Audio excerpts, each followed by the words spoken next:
ಭಗವತೆ ವಾಸುದೇವಾಯ ನಮಃ. ನಮಸ್ಕಾರ ಸ್ನೇಹಿತರೆ, welcome to VRL astro and Ayur 369 YouTube channel.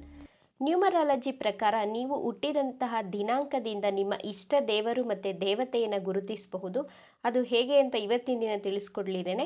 ನಿಮ್ಮ ಹುಟ್ಟಿದ ದಿನಾಂಕ ನಿಮ್ಮ ಮೇಲೆ ಅತಿ ಹೆಚ್ಚು ಪ್ರಭಾವವನ್ನು ಬೀರುತ್ತೆ. ಅದೇ ರೀತಿ ನಿಮ್ಮ ಹುಟ್ಟಿದ ದಿನಾಂಕಕ್ಕೆ ಒಂದು ಗ್ರಹದ ಆಧಿಪತ್ಯ ಇರುತ್ತೆ. ಆ ದಿನಾಂಕಕ್ಕೆ ಕನೆಕ್ಟ್ ಆದಂತಹ ದೇವರನ್ನು ನೀವು ಆರಾಧನೆಯನ್ನು ಮಾಡೋದ್ರಿಂದ ನಿಮ್ಮ ಮನಸ್ಸಿನ ಇಚ್ಛೆಗಳು ಪೂರ್ಣಗೊಳ್ಳಲು ಸಹಕಾರಿಯಾಗುತ್ತೆ.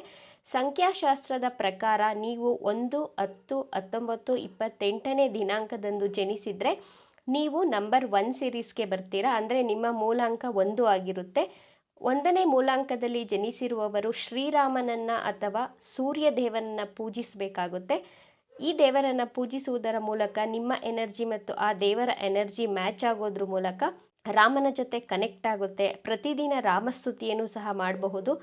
ಜೈ ಶ್ರೀರಾಮ್ ಅಂತ ಪ್ರತಿದಿನ 108 ಬಾರಿ ಪಠಿಸಬಹುದು. ಅಥವಾ ಸೂರ್ಯ ದೇವನಿಗೆ ಪ್ರತಿದಿನ ಜಲದ ಅರ್ಘ್ಯವನ್ನು ಕೊಡಬೇಕು.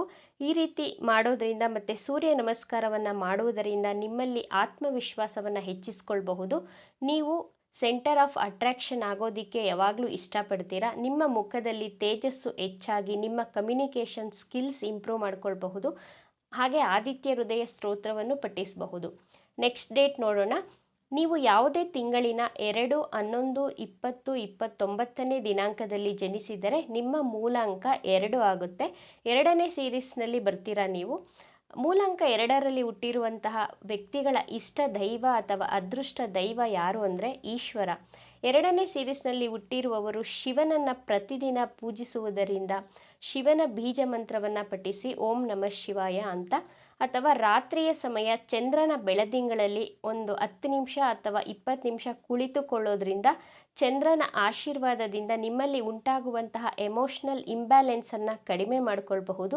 ಮನಸ್ಸಿಗೆ ನೆಮ್ಮದಿ ಶಾಂತಿ ಸಿಗುವುದರ ಮೂಲಕ ನಿಮ್ಮ ಆರೋಗ್ಯದಲ್ಲಿ ವೃದ್ಧಿಯಾಗುತ್ತೆ. ನಿಮ್ಮ ಮಾನಸಿಕ ಮತ್ತು ದೈಹಿಕ ಆರೋಗ್ಯದಲ್ಲಿ ವೃದ್ಧಿಯನ್ನು ಕಾಣಬಹುದು.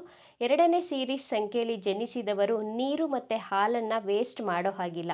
ನೆಕ್ಸ್ಟ್ ಡೇಟ್ ನೋಡೋಣ.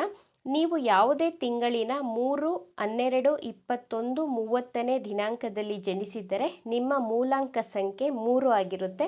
3ನೇ ಸೀರೀಸ್ನಲ್ಲಿ ಹುಟ್ಟಿರುವಂತಹ ವ್ಯಕ್ತಿಗಳ ಇಷ್ಟ ದೈವ ಭಗವಾನ್ ಶ್ರೀ ವಿಷ್ಣುವನ್ನು ಪೂಜಿಸಬೇಕು ನೀವು, ಅಥವಾ ರಾಘವೇಂದ್ರ ಸ್ವಾಮಿ ಹಾಗೂ ಸಾಯಿಬಾಬಾ ನಿಮ್ಮ ಅದೃಷ್ಟ ದೈವವಾಗಿರುತ್ತೆ.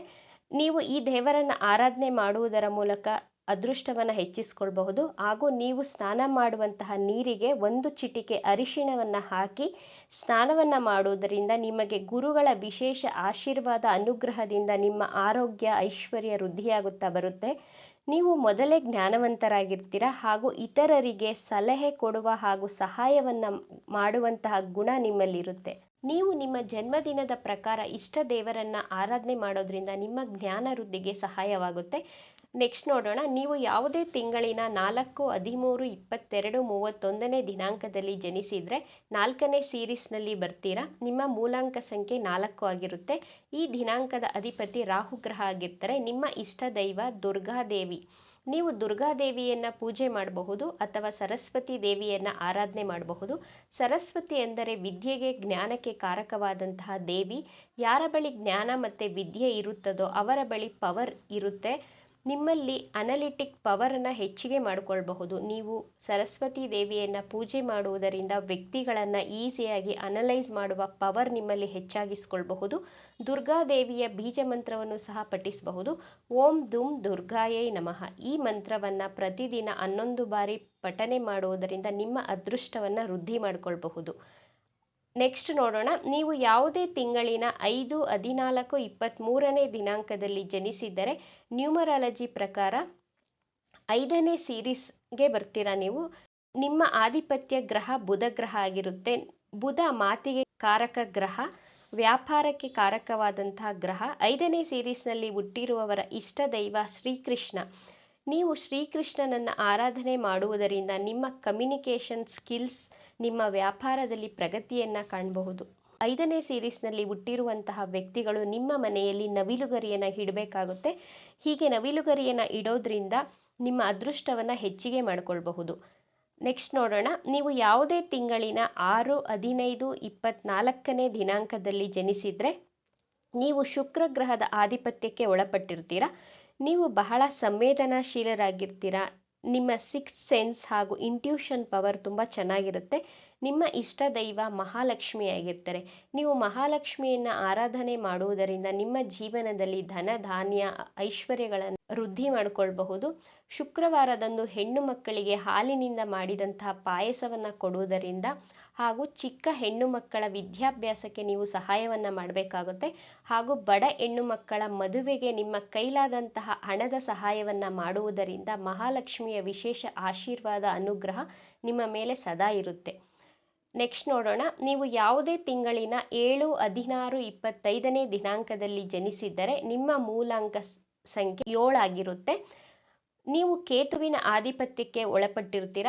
ನೀವು ತುಂಬ ಸ್ಪಿರಿಚುಯಲ್ ಆಗಿರ್ತೀರ, ತುಂಬ ಕ್ಯೂರಿಯಸ್ ಆಗಿರ್ತೀರ, ನಿಸ್ವಾರ್ಥ ಸೇವೆ ಮಾಡುವವರು ಆಗಿರ್ತೀರ. ನಿಮ್ಮಲ್ಲಿ ಒಳ್ಳೆ ಇಂಟ್ಯೂಷನ್ ಪವರ್ ಮತ್ತು ಅಕ್ಕಲ್ಟ್ ಸಬ್ಜೆಕ್ಟ್ನಲ್ಲಿ ಇಂಟ್ರೆಸ್ಟ್ ಜಾಸ್ತಿ ಇರುತ್ತೆ. ನಿಮ್ಮ ಇಷ್ಟ ದೈವ ಗಣೇಶ. ಗಣಪತಿಯನ್ನು ಆರಾಧನೆ ಮಾಡುವುದರಿಂದ ಅಥವಾ ನರಸಿಂಹಸ್ವಾಮಿಯನ್ನು ನೀವು ಆರಾಧನೆ ಮಾಡುವುದರಿಂದ ನಿಮಗೆ ವಿಶೇಷ ಲಾಭ ಆಗುತ್ತೆ. ನಿಮಗೆ ಸಾಧು ಸಂತರ ಭಾಷಣಗಳು, ಸ್ಪಿರಿಚುಯಲ್ ಲೀಡರ್ಸ್ ಅವರ ಮಾತುಗಳನ್ನ ಕೇಳಲು ಇಷ್ಟಪಡ್ತೀರಾ. 7ನೇ ಸೀರೀಸ್ನಲ್ಲಿ ಹುಟ್ಟಿರುವವರು ಡೀಪ್ ನಾಲೆಡ್ಜನ್ನು ಕಲಿಯುವಂತಹ ಆಸಕ್ತಿ ನಿಮ್ಮಲ್ಲಿರುತ್ತೆ. ಯಾವುದಾದರೂ ಒಂದು ವಿಷಯದ ಬಗ್ಗೆ ರಿಸರ್ಚ್ ಮಾಡುವಂತಹ ಇಂಟ್ರೆಸ್ಟ್ ನಿಮ್ಮಲ್ಲಿ ಕಾಣಬಹುದು. ನೀವು ಡಾಗ್ ಲವರ್ ಅಥವಾ ಪೆಟ್ ಲವರ್ ಆಗಿರ್ತೀರಾ. ನೀವು ನಾಯಿಗಳಿಗೆ ಬಿಸ್ಕೆಟ್ ಅಥವಾ ಊಟವನ್ನು ಕೊಡುವುದರಿಂದ ನಿಮ್ಮ ಅದೃಷ್ಟವನ್ನು ಹೆಚ್ಚಿಸಿಕೊಳ್ಳಬಹುದು. ನೀವು ಯಾವುದೇ ತಿಂಗಳಿನ 8, 17, 26ನೇ ದಿನಾಂಕದಲ್ಲಿ ಜನಿಸಿದ್ದರೆ ನೀವು ಕರ್ಮಫಲದಾತನಾದಂತಹ ಶನಿಗ್ರಹದ ಆಧಿಪತ್ಯಕ್ಕೆ ಒಳಪಟ್ಟಿರ್ತೀರ. ನೀವು ಹಾರ್ಡ್ ವರ್ಕರ್ ಆಗಿರ್ತೀರ, ಮಲ್ಟಿ ಟ್ಯಾಲೆಂಟೆಡ್ ಆಗಿರ್ತೀರ, ಸ್ವತಂತ್ರವಾಗಿ ದುಡಿಯುವಂತಹ ವ್ಯಕ್ತಿಗಳಾಗಿರ್ತೀರ, ಫೈನಾನ್ಷಿಯಲಿ ಇಂಡಿಪೆಂಡೆಂಟ್ ಆಗಿರ್ತೀರ. ನಿಮ್ಮ ಇಷ್ಟ ದೈವ ಶನಿ ಮಹಾತ್ಮ ಅಥವಾ ಪಂಚಮುಖಿ ಹನುಮಾನ್ ಆಂಜನೇಯ ಸ್ವಾಮಿಯನ್ನು ಆರಾಧನೆ ಮಾಡುವುದರಿಂದ ನಿಮ್ಮ ಜೀವನದಲ್ಲಿ ಬರುವಂತಹ ಕಷ್ಟಗಳನ್ನು, ಅಡೆತಡೆಗಳನ್ನು ಕಡಿಮೆ ಮಾಡಿಕೊಂಡು ಉತ್ತಮ ಆರೋಗ್ಯ ಮತ್ತು ಐಶ್ವರ್ಯವನ್ನು ಪಡೆಯಬಹುದು. ನಿಮಗಿಂತ ಕೆಳವರ್ಗದಲ್ಲಿ ಕೆಲಸ ಮಾಡುವವರಿಗೆ ಹಣದ ಸಹಾಯವನ್ನು ಮಾಡಬೇಕಾಗುತ್ತೆ ಹಾಗೂ ಅವರಿಗೆ ಯಾವುದೇ ತೊಂದರೆಗಳನ್ನು ಕೊಡೋ ಹಾಗಿಲ್ಲ. ಶನಿವಾರದಂದು ಹನುಮಾನ್ ದೇವಸ್ಥಾನಕ್ಕೆ ಹೋಗಿ ಎಳ್ಳೆಣ್ಣೆಯನ್ನು ಕೊಡಬೇಕು. ಎಳ್ಳಿನಿಂದ ಮಾಡಿದಂತಹ ಎಣ್ಣೆಯನ್ನು ಕೊಡೋದ್ರಿಂದ ಹಾಗೂ ಬಡವರಿಗೆ, ವಯಸ್ಸಾದವರಿಗೆ ಕಂಬಳಿಯನ್ನು ದಾನ ಮಾಡಬೇಕಾಗುತ್ತೆ. ನಿಮಗೆ ಶನಿದೇವ